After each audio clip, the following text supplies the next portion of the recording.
I'm at AILA 2025 in Colorado with a friend of the show, CaseBlink. You've been on before, Khalil and Tina, co-founder of CaseBlink that works with AI. That's a big term, AI. But what is it you guys do with AI that's coming to the immigration industry?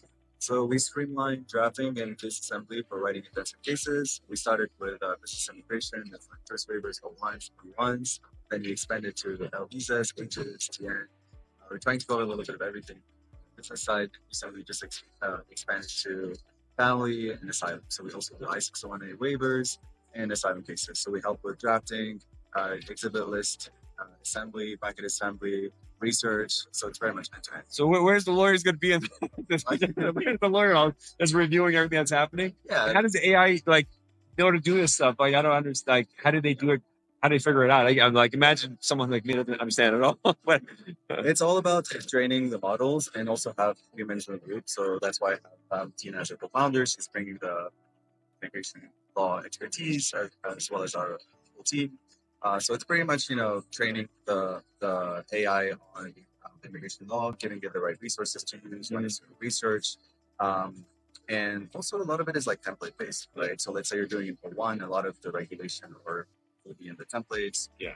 So it's very much like tailoring AI to preparing a case. For sure. And Tina, what is your background? You practice immigration law, is that correct? Yeah, so I was practicing Business immigration. And then so the full gamut of the different business cases. And what got you to are you still practicing and doing this, or is that this is taking over, I'm guessing? This is pretty much taking all my time. So. More than that, I'm guessing like things like this are so rapidly moving and so much they got to work on a day and night.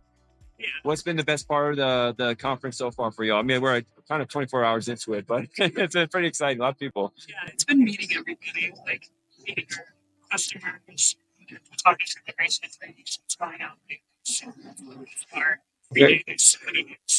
Very cool. If people wanted to reach out, CaseBlink.ai, I'm guessing is the website. .com. Okay. You got the .com. Oh, real cool. And you're always on LinkedIn and all these places. We're always on LinkedIn. I definitely like the 601A waiver package. Like, if there's a video that could show what happens, how it comes out, because it's like it seems like magic. I'm like, not even behind the scenes. It was just like in front of what the lawyers see. It'd be really good to see how this works. Because it's like it really seems like magic. And like if someone told me like ChatGPT would come out 5 years ago and he ask any question, answers, I'm like, I can't even fathom that. And so it's like it's one of those things that's unbelievable almost, but it's here. So it'd be great to see. Technology has really evolved in the past 2-3 years that makes this type of tailored drafting possible. So it's with the advent of open like ChatGPT, we're able to customize to the whole new industry. 5 years ago, like half the booths here wouldn't exist. But it's just now it's like whole industry. It's insane. That's really what it is. But thanks for coming on. I appreciate it. Thank you, John.